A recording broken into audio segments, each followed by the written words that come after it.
Happy New Year, everybody. It is Jeff and Justin here, the Frustrated Rockstars. Actually, happy new beer. Looks like you could use a new beer. Yeah, okay, yeah, I could use a new beer. A new beer in 09. We are live on MP4 from the Cocktail Cove. From the Cocktail Cove? Formerly the American Pie in Sandy Springs, Georgia. So if you're in the area, you know what we're talking about.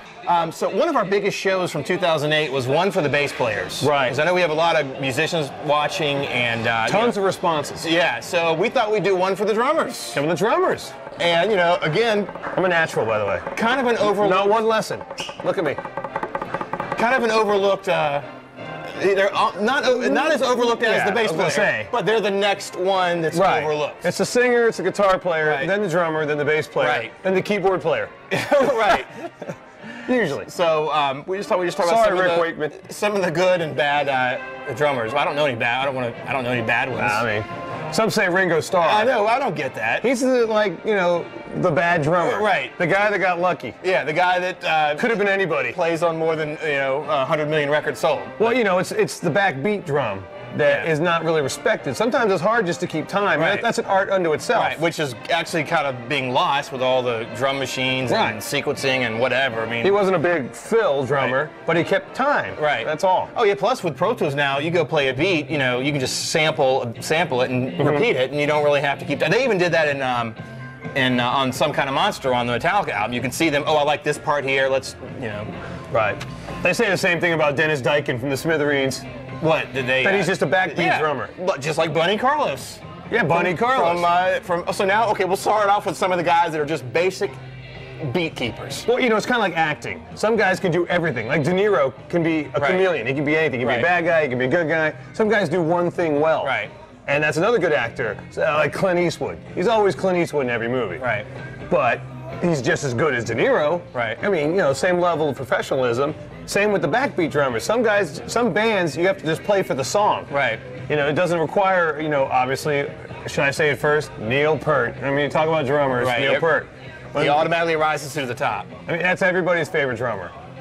Even if you're not into drums, you're going to say Neil Peart. He's like the Eddie Van Halen of drummers. What I think is interesting about him, and I just realized this or just learned it a few years ago, he writes all the lyrics. Yes, he does. You know that? So he's like a bigger part of Rush than just being like one of the best drummers in the world. He writes the lyrics. Well, plus when you're in a three-piece, you can't have any weak links. Yeah. Everybody's got to be proficient, and all of them are.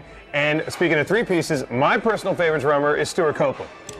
That's my personal favorite. Well, I was going to say, I think to me, he has the most distinct sound. Like a lot of drummers, you can't pick out a drummer unless you're an actual drummer. But if you're just an average music listener, it's hard to tell one drummer from the other.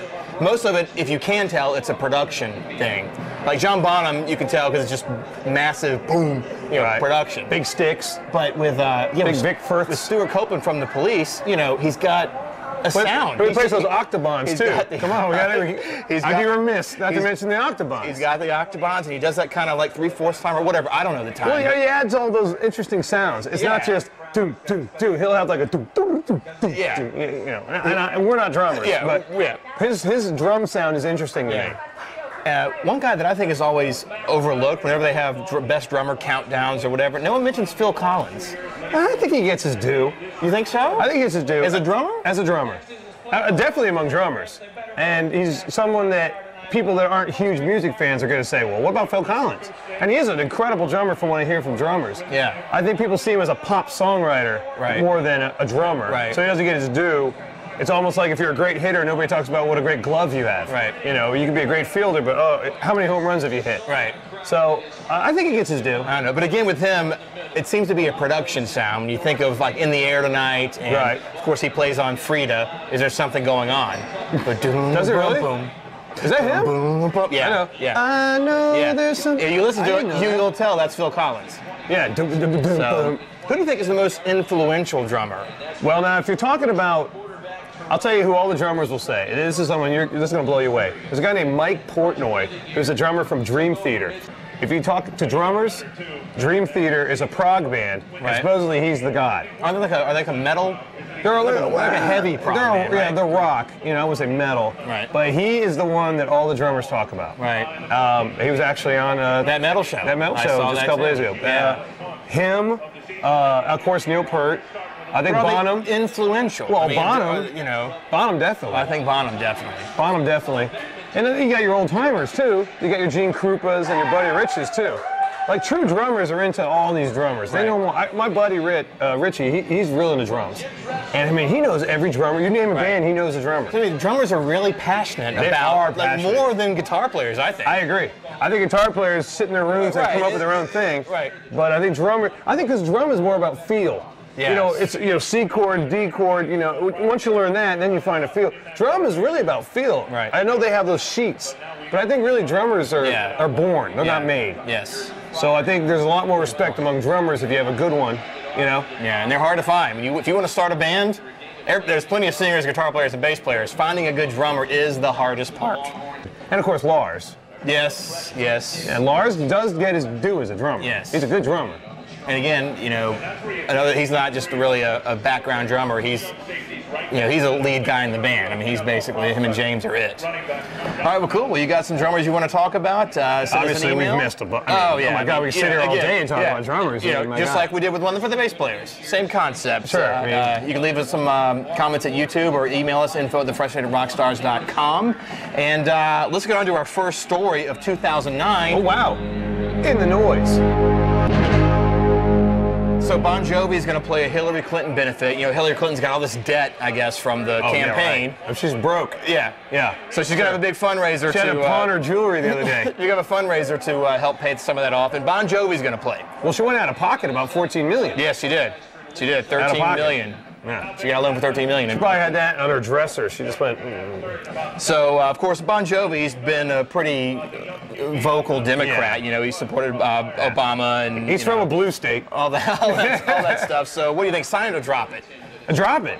Absolutely drop it. You don't like any political rock and roll connection at all. Keep your peanut butter out of my chocolate. Yeah, I say drop it too. I don't want to know. I don't want to know if they're liberal, Democrat, Republican, conservative. Yeah, exactly. Just make Don't the let me music. see the fifth column or behind the curtain. Now, if I happen to run into Bon Jovi in a bar and we're talking rock and roll, if he wants to talk about politics, I'd love to do it. Right. But it's the same thing with Mellencamp and Springsteen. You know, it's who are the Republican rock stars? There are no Republican rock There stars. are, they just don't say it. I can't think of one. Ted Nugent. There you go. So good. Okay, I say drop. So there you go. Come on, just go do a stadium show. Yeah. You know, do what you do. And keep the money. Keep the money. Let's move on to tonight's commentary. Shall we? Okay, so one of our most controversial episodes from 2008 was it's never going to end. The legacy of Nirvana. Sure. And this is kind of become the cornerstone. It seems we've had to move twice because of this. of our whole show, and not cornerstone, but it comes up. It comes up all the time. And you know what?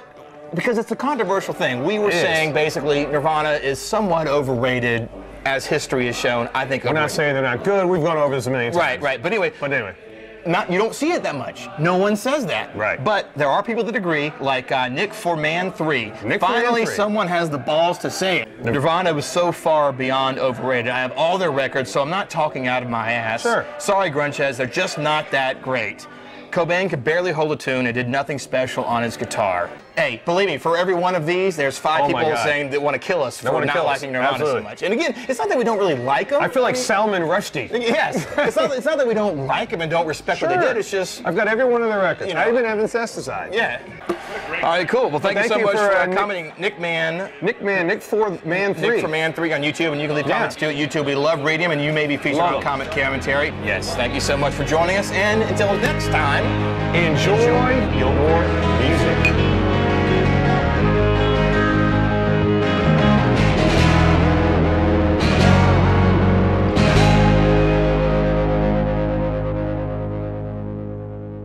What is your resolution this year? More talk and roll. More talk and roll. More talk and roll.